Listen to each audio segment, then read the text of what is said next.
So for candidates, there's also the issue of timing. I think this is why candidates stumble or fall apart in the very early stages of a process, because it's really easy to figure out how to use AI to optimize your resume on paper to get your foot in the door. But it's like having a great book cover, but you didn't take time to actually storyboard your story. And so for me, the promising candidates, I can tell very clearly who knows not only their stuff, they've done self-reflection and they know what they want to do. Welcome to People Powered Strategy, the podcast where we sit down with the mind shaping the future of work. Every week, we bring you candid conversations with chief people officers and HR leaders who are driving business outcomes by putting people first. In each episode, we dive into the real-world strategies behind employee retention, talent development, and organizational growth, getting into the nuts and bolts of building HR systems that don't just support the business, but propel it forward. Hi, Eloy. Thanks so much for joining us on People Powered Strategy today. Yes, likewise. Good afternoon to you, Anthony. Good morning to me here in the States. Before we get started with our conversation today, do you want to just tell the audience a little bit more about yourself and a little bit about your kind of journey to your current position? Sure. Of course. Well, for full transparency, like many folks, I did not plan on being in HR. Like a lot of folks, I stumbled into it. Immediately after college, spent quite a few years just bouncing around between hospitality and marketing, trying to kind of figure out my professional identity. Stayed there for a few years, went into retail management. By default, didn't like it. So fast forward a few years later, walked into a staffing firm, really just for like resume consultation, career advice. A few days later, they ended up giving me an offer. And so just kind of fell into recruiting, if you will. And that was really like my introduction into the HR world. From there, bouncing around a few different industries, government contracting, financial services, different sectors, different talent markets, but clearly different, or I should say rather, same patterns kept showing up. And so what really changed my perspective was joining Patrick J. McGovern Foundation, which is where I've been at for the past 5 years. Put me in a position to not just support hiring, but just 0 to 1 system building as a second people team hire. 5 years later, I'm still doing that, but really just running the full gamut under the HR employee lifecycle here at the foundation. That's really, really great to hear. So we want to talk today a little bit about, you talked about recruitment and talent acquisition. So I want to know then, from your perspective, like, what are some of the biggest kind of changes facing talent acquisition right now, or recruitment? You can look at it through a lens of technological change, cultural change, whatever you want. Sure. Well, I mean, there's no denying the elephant in the room, which is technology, but I'd rather focus on the implication of it, which is just in one word, it's speed. The speed at which hiring can happen. Keyword can, doesn't mean it always does, and doesn't mean that it always does very, I should say, cleanly. Sure, AI, no secret, made it easier to generate candidates, automate outreach, move people quickly through the process. But it's a lot easier to work fast than it is to really form kind of clarity on process. And so, what I've seen just from, I guess, talking with folks in the space, but then also my own perspective is clarity around what roles actually require, what good performance looks like, how decisions should be made, is not really keeping up with like the kind of the speed of change that we're using like AI for. And so really, it's I don't think the problem has really kind of been, folks not understanding the implications or importance or trying to tinker around with AI. It's this notion of what I call like false productivity. Sure, you can have a like full pipeline, be able to automate messages, as I mentioned, speak with folks. But if you're just kind of, trigger happy, kind of using all the different kind of shiny toys and bells and whistles now of technology, without clearly defining the role at the way beginning, you're going to get a very messy hiring process very quickly and find yourself having maybe to kind of reset or recalibrate midway through the process.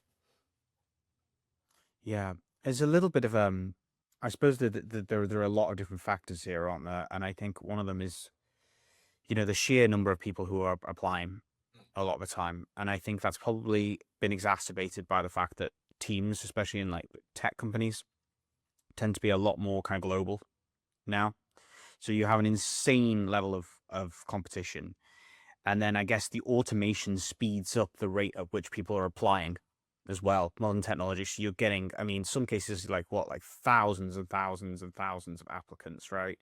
So then you have this situation, don't you, where like AI is kind of, it's AI against, it's automation against automation a lot of the time, and I wonder if like people get lost, sort of fall through the cracks a little bit, and maybe we're overlooking some best talent. It's maybe because we're just not looking in the right way.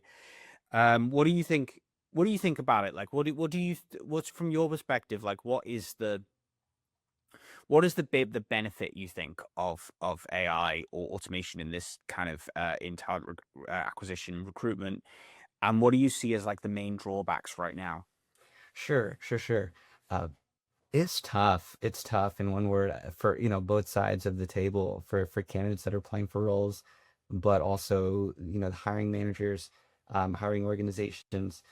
Just kind of starting with kind of the woes or the heartburn, and then maybe we can kind of get into like solutioning the issues here. Uh, Candidates, as they should, I find using AI, tailoring resumes, preparing for interviews, perhaps look up a little bit about the organization, feed it into AI, have it kind of draft you your kind of generic responses, applying for more roles than ever, kind of using Autobots and automations. Um, and then employers on the flip side using it to source through candidates, attach a score, if you will, to matching resume to role.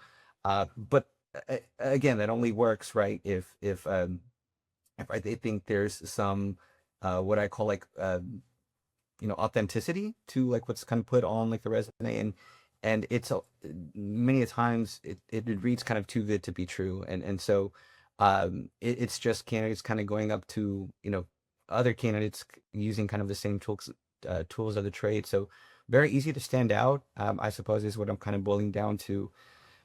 So solutioning this, and maybe we can kind of get into this and later on in the conversation.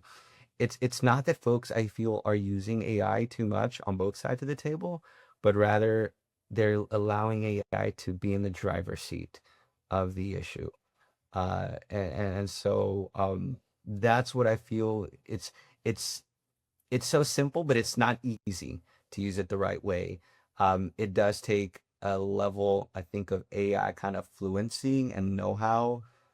For example, knowing how to prompt it, uploading, artifacts to your AI so that it has some sort of kind of baseline context on you as a candidate, what you're looking for, what are your values, what's your career goal.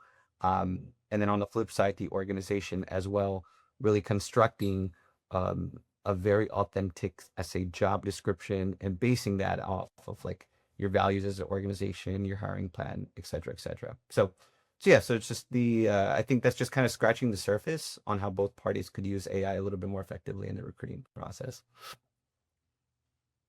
What do you think?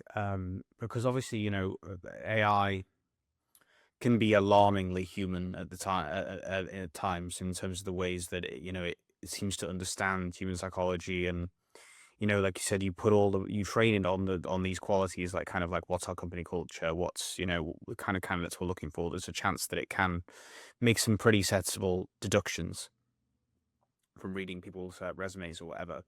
But what do you think is like, first of all, like, can you talk about like maybe some of the qualities, that are, and like maybe like just totally removed from technology, that hiring managers use when they're sort of assessing whether a talent is appropriate for a job, that maybe could be potentially be at risk if you're relying on AI?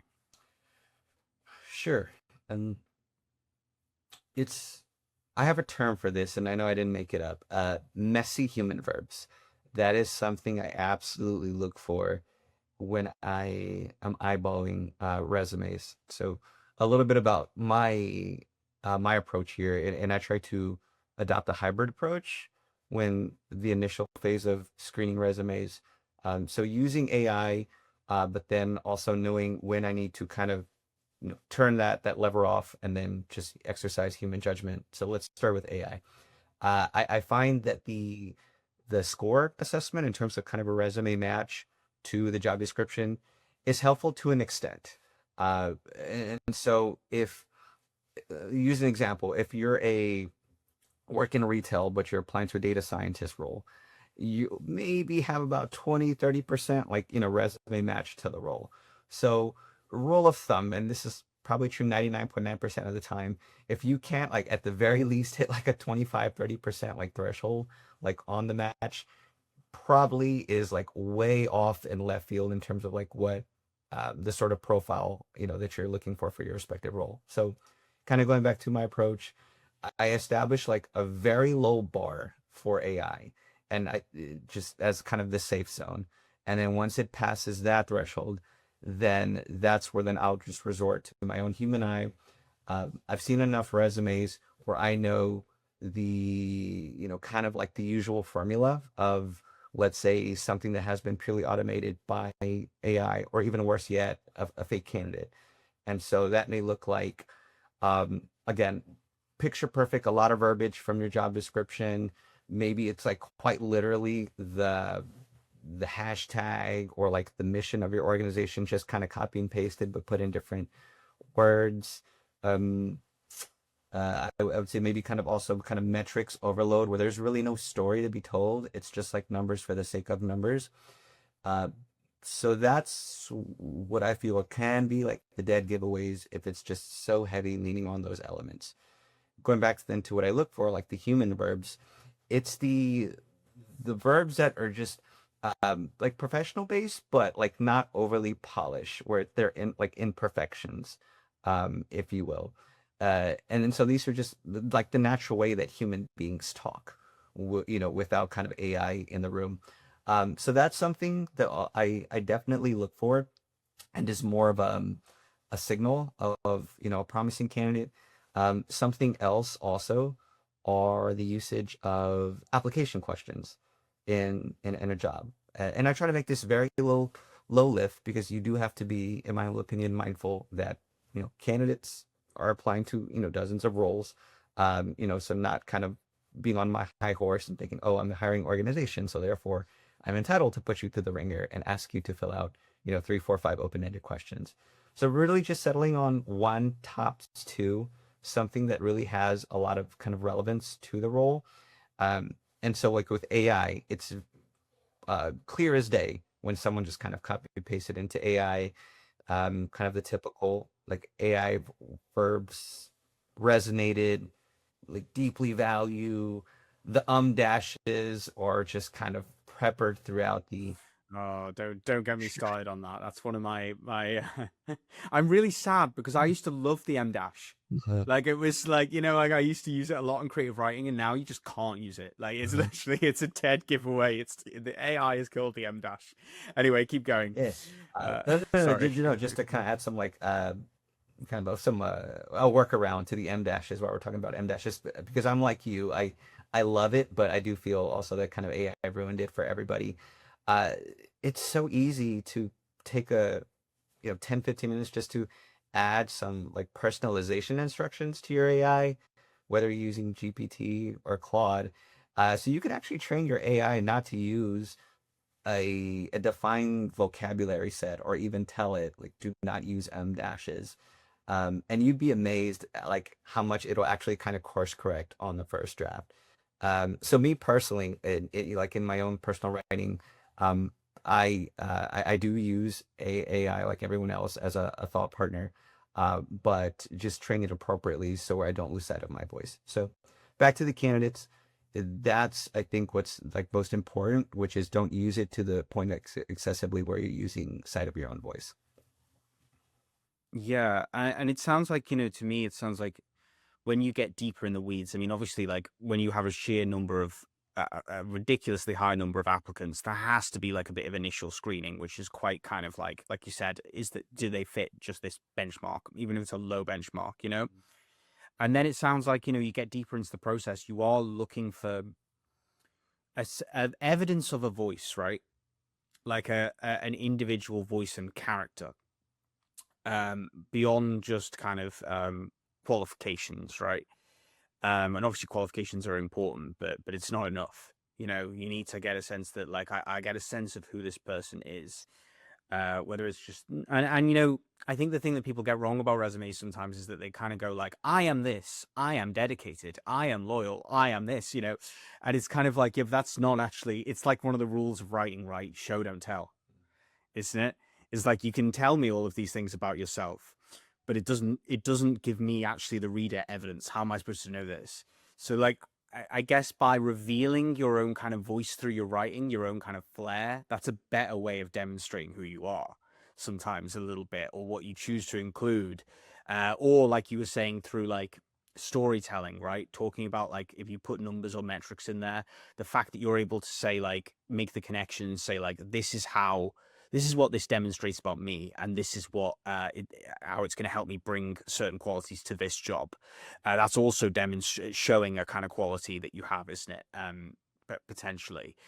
But yeah, I think what it sounds to me like you're advocating a little bit for as well is kind of, you're not saying don't use AI, right? Like, because at this point, like, the genie's out of the bottle. Like, you can't put it back. You know, I mean, it's almost like a necessity in a way to kind of compete with other people, in order, especially if you're like applying for so many different jobs a day. I'm obviously just speaking from the applicant standpoint here.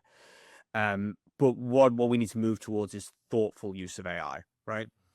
As opposed to just letting AI run the show. Does that sound like what you getting at? Sure, sure.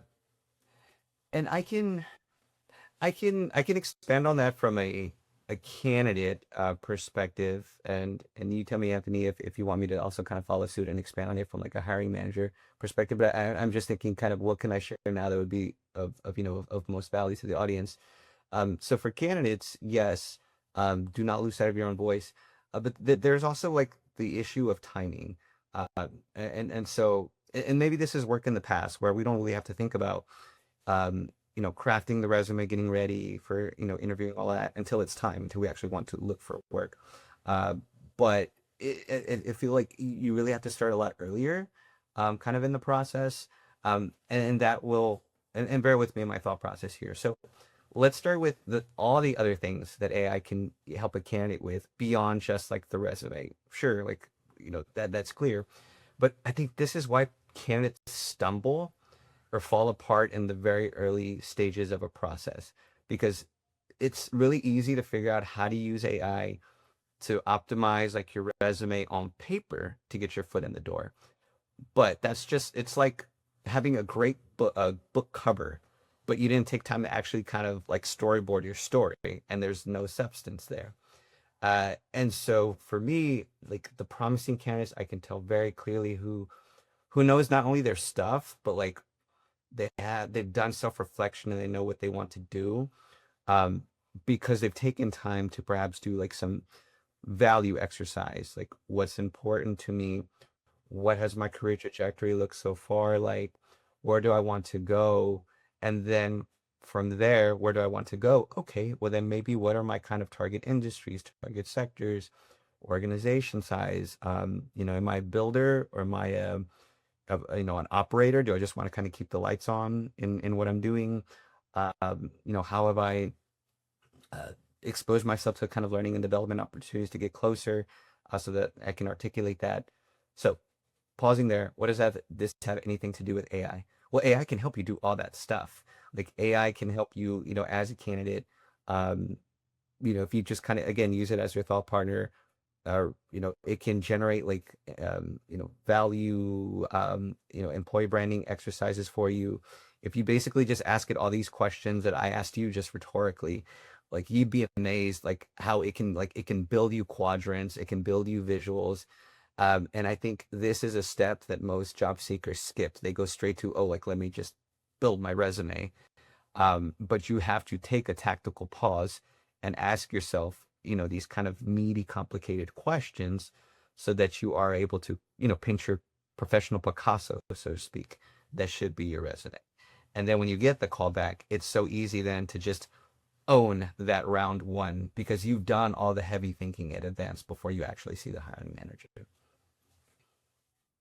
And do you think it's important as well? I mean, I think you touched on this a little bit, like to train AI. I mean, I spend an awful lot of time, probably too much time talking to LLMs, just like literally just talking to it about anything. And the reason why I justify this by thinking like I'm kind of training it a bit, like, I'm getting it to learn the way that I speak, and the way that I express myself, because it does do that, you know?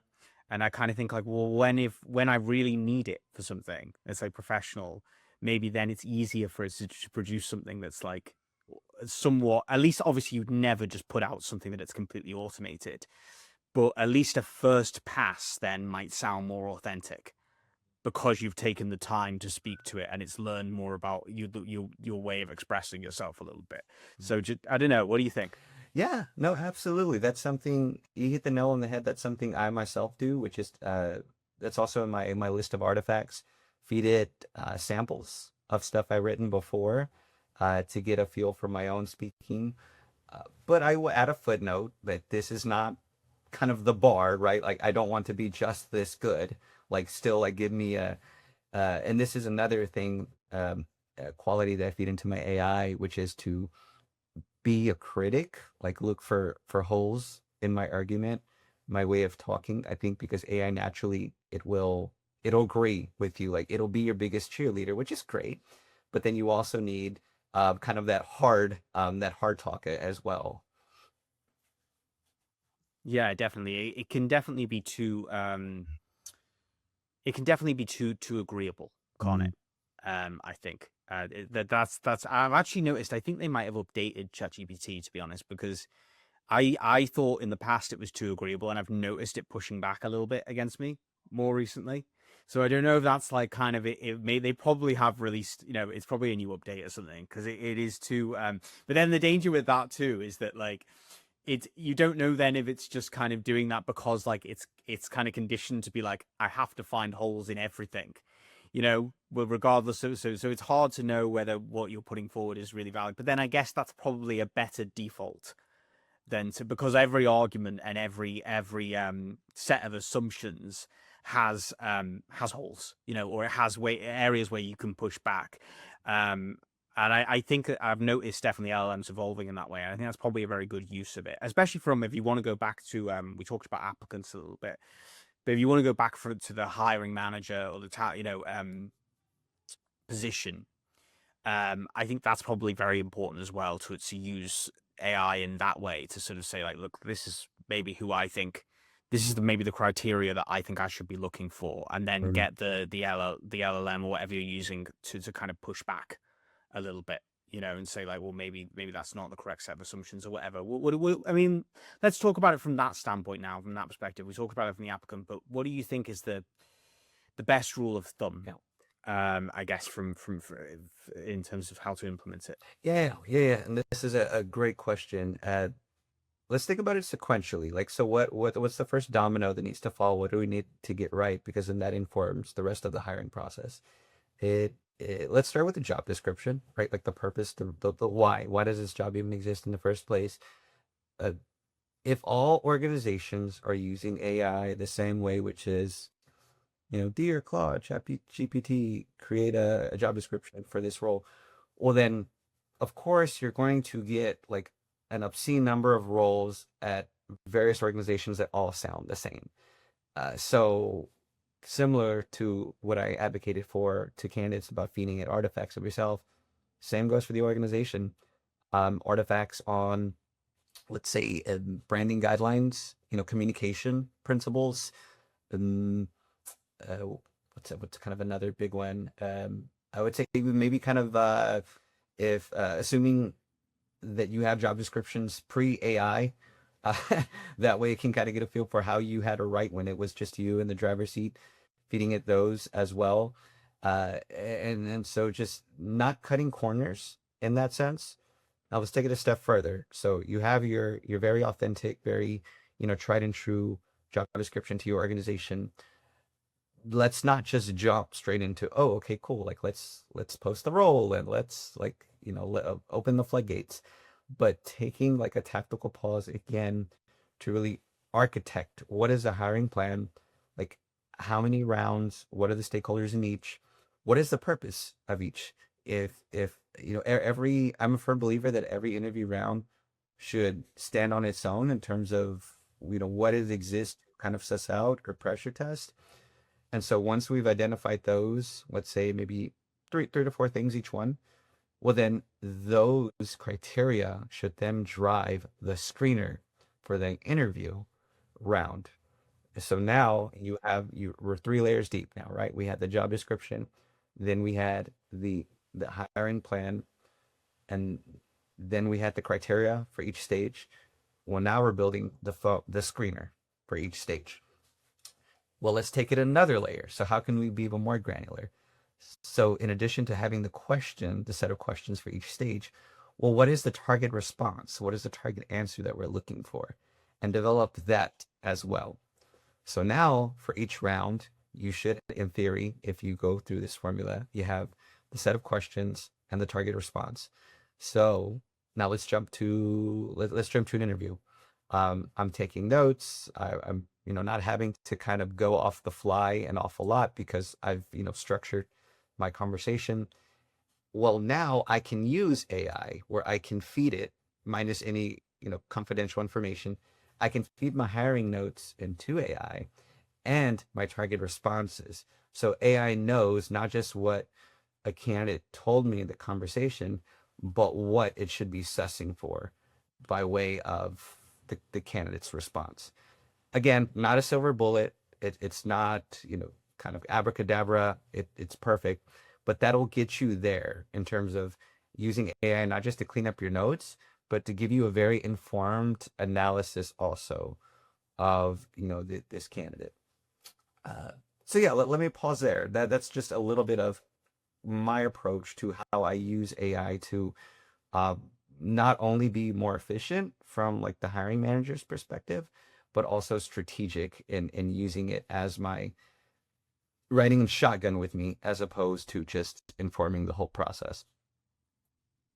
And we hear a lot of people say, like, it's one of the common talking points I hear these days is kind of like, people for advocating for it, saying that it's, it actually is going to enhance our human qualities because we're not going to be so swamped, right? So we can think more strategically, we can look more carefully once we've sort of narrowed down the list a little bit. Has that been your experience? Do you think that like it's enabled you to be more strategic and it's kind of allowed you to use your own human judgment a little bit more, your own intuition, whatever you want to call it? Well, what's been your? Do you agree with this statement, or do you think that it's more complicated? Sure. It's a little bit of both. I think the short answer is it depends. Staying on this example that I just shared of using it to have like a uberly constructed set of questions with target responses. Uh, the less I have to think on like on the fly like that with the conversation, the more I can just show up and be fully present in the conversation. Perhaps pay attention to nonverbal cues. Obviously, sure, conversations, at least in this case, should be structured, but you do want to allow some wiggle room just in case something surfaces that's of interest, and you kind of dial into that. And so, using AI uh, for like, note taking, that's less time I have to do on that. So that means that's more time I can actually spend just in conversations with candidates from the stakeholder perspective uh, as well. Again, going back to an example I used about constructing this hiring plan, this is not something I'm working on in the black box, of course. So once I put this together, sharing with the hiring managers and my stakeholders, sharing the strategic why also, so that we're spending more time kind of thinking it out or talking it through, as opposed to see kind of going in circles on like nitty gritty details. Uh, One other thing though, or argue the opposite side about kind of making things more complicated. It's I think it can be easy to maybe get lost in the details or get kind of overly cynical as well on the use. of AI. Naturally, sure, as we should be, we don't want to take it at face value, or take it as, everything's kind of tried and true there. Um, but on the flip side, we don't want to, like, we have to have some concession, like, on what is good enough, what can we just trust, like AI to, manage what is very kind of low risk, low level, and move on. Because if we're there kind of second guessing, like, every little detail, every little artifact, then we're not going to progress either. So I think it takes a little bit kind of a give and a take. Yeah, there's certainly still a lot of fear as well. I find that like people in like professional spheres are kind of, I tend to be a lot more kind of optimistic about AI. And I've noticed like you would go on like the online space, the social media space, especially like places like X, and it just seems like the overall consensus is no, no to AI. Like it's the most awful thing that's happened, especially among like artistic communities and things like that. And part of me does think that like maybe there is just a little bit of like kind of that fear of like you see with any technological shift, the resistance to it with anything, and then but my stance on it pretty much is to just kind of like look that it's almost not, it's not a question of whether we should or we shouldn't. We can't not at this point, like we can't not use AI for it because it's just, because everyone else is going to use it at this point. It's too useful. You can't wind back the clock on it. So I think that the conversation needs to shift, doesn't it, from sort of like, well, just how are we using it? Are we using it thoughtfully? Are we learning more about it? Are we educating other people on it? I think that's all you can do, isn't it, at this point, I think, to stop the cynicism and the fear around AI, I think, maybe. Sure. No, I think if I had to give advice, like, to candidates trying to navigate an evolving landscape, like, that's exactly what I would say to them about, like, how to help them just really stand out in a meaningful and authentic way, which is, don't abandon it, but, like, don't hand over control to it either. Uh, uh, Start messy. So, talk to it. As you mentioned, I talk to mine all the time via audio notes. And that's what I love. Just kind of, it's almost like magic, where you just kind of have like these, it's like word vomit, and just like watching it to continue to kind of, refine down, and help you crystallize your thoughts. So use it to clarify your own goals. How do you want to position yourself? Um, that way, whatever you produce is actually going to reflect who you are, rather than sounding like everyone else. And then the second thing I would mention is about, uh, for candidates to really know their own story in measurable terms, understanding their impact, their results, their metrics, but then don't just list the numbers. Use them to explain the value that they created and why it mattered. And AI can definitely help that. I myself, for example, again, like, I work in HR, and so I have, a plethora of different kind of metrics that that my job revolves around, from not just recruiting but employee engagement, performance management, things like that. And so it can really do some amazing stuff and help you kind of draw like correlations between data. And so that's for candidates kind of getting ready for the next bump. You don't have to do all that thinking yourself. Like, Yeah, AI can yeah, help and you. there's a better chance, I guess, that from a HR standpoint as well, that people don't go under the radar as much. Like you can kind of, if you've got AI making these connections between their various things that they've done, and how is that is proof of performance. It can, in theory, allow HR leaders or people leaders in general to support people better. I think definitely, or identify gaps as well. I think someone's falling short in a certain way. Maybe we can address it quicker. If we're using AI, we are only human beings in the end, and then actually flagging things is often the hardest thing, especially in a busy company. You've got lots of different people, so maybe AI can pick up the flack in the flagging, and then we as people leaders can get to actually addressing and strategizing then, and that's the hope, isn't it? Mhm. Anyway, I guess. Yeah. Yeah. All right, I want to zoom out a little bit. We're talking about AI a lot. Can we talk more about maybe just the kind of, the general kind of hiring situation, the general kind of job market, like, and work, like, what do you think, like, do you think that there is a need then to kind of shift the way that we think about hiring or applying? Is there more of a shift, do you think, towards more kind of like, networking opportunities, things like LinkedIn, relationship driven hiring? Do you think that people should be seeking these things out? Do you think recruiters should be going to events, looking for applicants in that way as well? What do you think about that? Do you think, because sometimes I do think like, well, maybe if all we hear, don't we, is about how it's just it's insane, like from a hiring manager standpoint, you're just getting thousands of applicants. Applicants aren't getting a look in because there's so much competition. Does something need to shift here? Like, are there alternatives that we can find in our modern culture? What do you think? Yeah.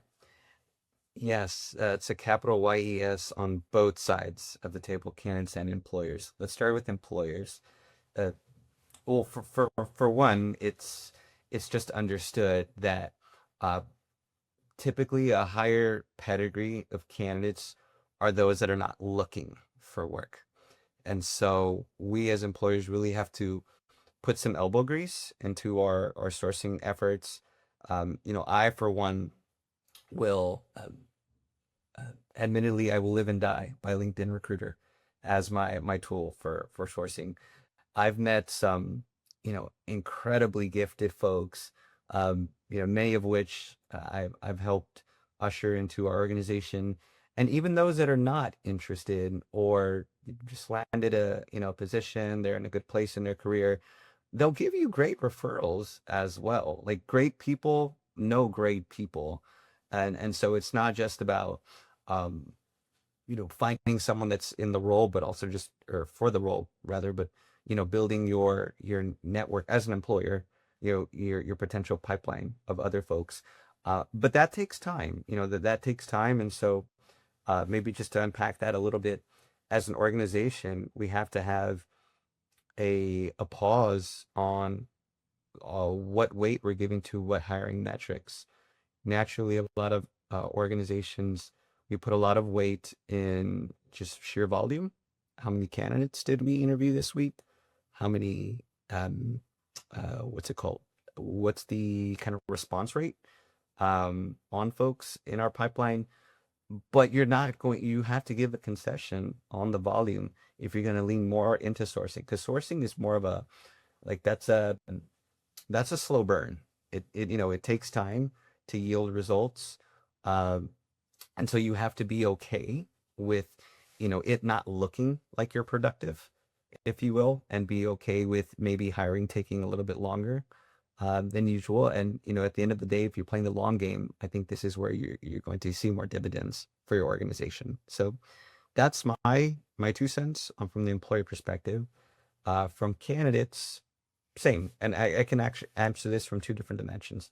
There's like your digital footprint, and then what you're doing, in the flesh. So your digital footprint, absolutely. I can't find you if you're not, singing from the mountaintop about like the great stuff that you've done. And I don't mean that from like an egotistical way, but like run your victory laps when you've earned them. Like, are you going to different engagements? Are you involved in a professional associations for your craft? Are you involved like in some sort of, mentorship program?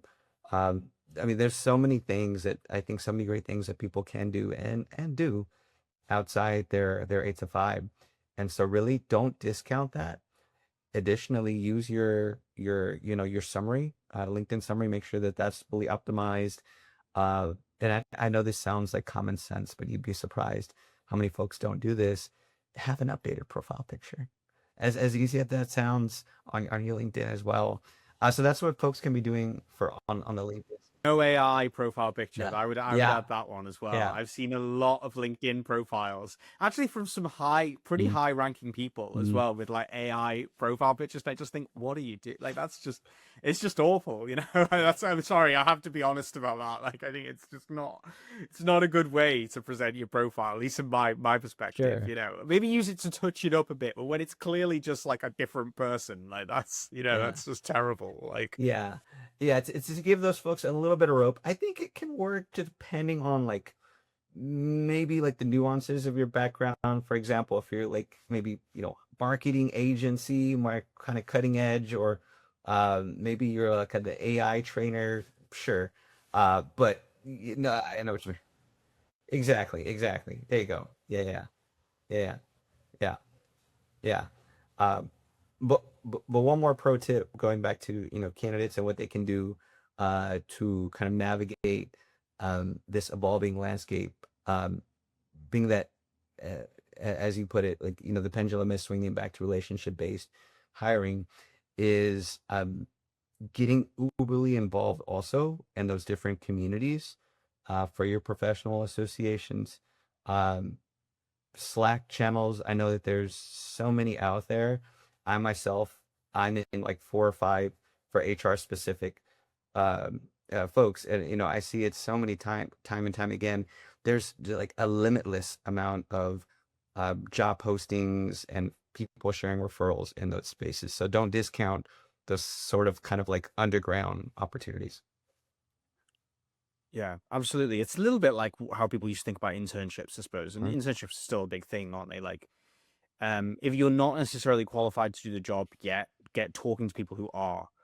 Um, start learning at the very least, and then you'll be surprised what comes up a lot of the time, and because even just showing the willingness to learn and talk to these people Mm-hmm. um is a lot, isn't it? I think I would be impressed by somebody who shows up to like a People Alliance event. I'll let them, shameless plug here, and they're not necessarily in HR, but they're just somebody who's aspiring, and they're coming and they're like, I just want to learn about it, and talk to people. That takes something. I think it takes like a certain kind of driver's effort, because it's like I feel like that would, from a hiring manager perspective, that's quite impressive. um it's showing going above and beyond, rather as opposed to just sitting at your screen typing away, which is not invalid either, but I just think that that's always impressive, right, to hiring managers, is just that willingness to reach out to network, to learn from people. I think is always it shows that you Yeah. Yeah, and I would say it takes courage. It takes courage too when you feel like you're not the smartest person in the room. In fact, maybe you're far from it. Maybe also trying to bring AI back into this. AI helps us make like work products so like polished and like finessed. And so it's almost like I would speak for myself, like scary or uncomfortable when I have like, kind of still wet paint on the wall, so to speak, or something's not done. So for folks to be just kind of willing to step in the room when they know they are still, kind of a work in progress towards that thing or that position, but they don't care. They don't let that stop them. That's definitely very admirable, and something that I definitely will clock very quickly as a hiring manager. yeah, and you get to know the person, don't you, as well. I mean, I think even aside from job qualities, like, that is something that can't be overlooked as well. I think is just talking to someone and thinking, this is someone who would be like a good addition to our culture. It's somebody who people are going to get along with. I think sometimes something as simple as just liking someone, like, it's not. I think can't be overlooked. It's not unimportant, is it? Because I mean, especially someone in HR leadership like yourself, you're thinking about work culture as well. You're not just thinking about work competencies. You're thinking about, how is this person going to fit in with everyone else.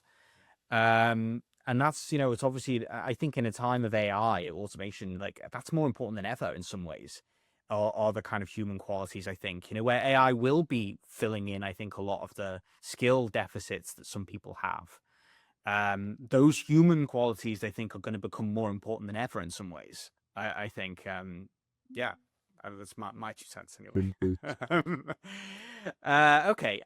We do need to wrap it up now because we're coming up to 45 minutes. But I'm just gonna ask you some some wrap up questions now.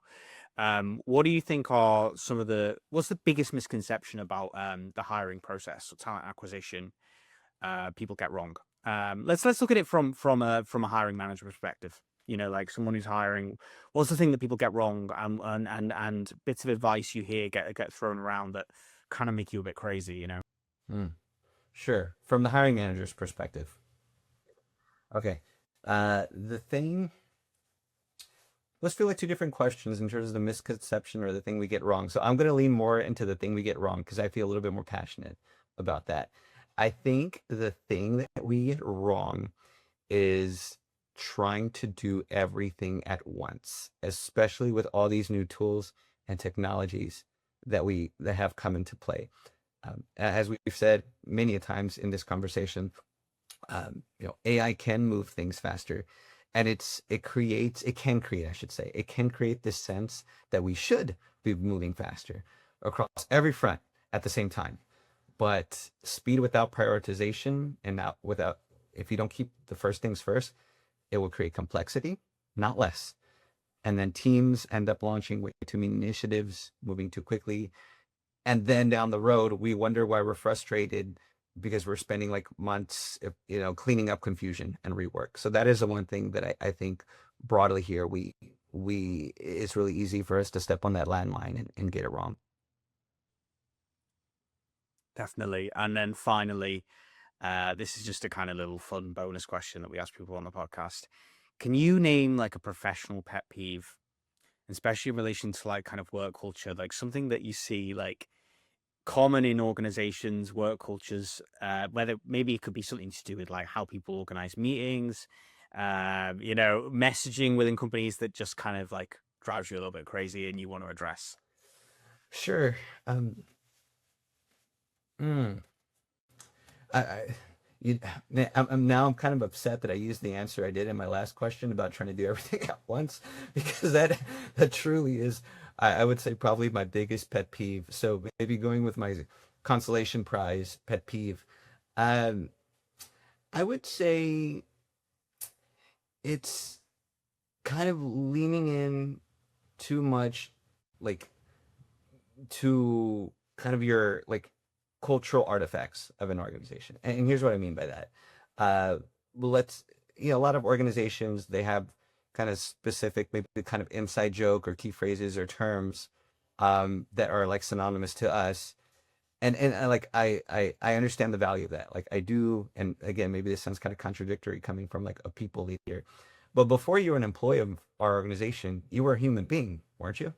So like it's okay for us to be like kind of real with each other, to where we don't have to always kind of be kind of like structured and straight laced and talk like in like kind of the same kind of, language, if you will, like all the time. And so, folks that maybe feel like they have to kind of drink that Kool-Aid just like a little bit too hard, and I just can't be like messy outside the lines with you. And perhaps it has, I do try to factor in the fact that I do work on the people team. So obviously there's kind of some nuance with maybe the level kind of how people navigate a conversation with somebody on their people team as opposed to, on other teams. But that would be something that just kind of, like, kind of gives me like a knee jerk reaction.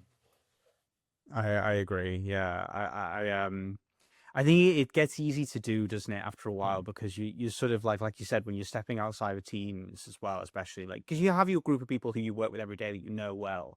But if you're in a large company or outside, I guess a lot of people feel like it's a comfortable default, to kind of talk like, yeah, to drink the Kool-Aid, like you said, and err on the side of caution. But yeah, I know what you mean. It does make my skin crawl a bit sometimes. Like, it's kind of like we're in like some kind of dystopian future movie novel or something, like it's kind of a little bit weird. Yeah. And that kind of ties in nicely with what we're talking about today, I guess, is like trying to preserve the humanity and enhance it with technology, I suppose. I guess we kind of come full circle there a little bit. Thanks so much, Eloy, for your time today. It's been a great conversation. Yeah. Likewise, Anthony. A pleasure.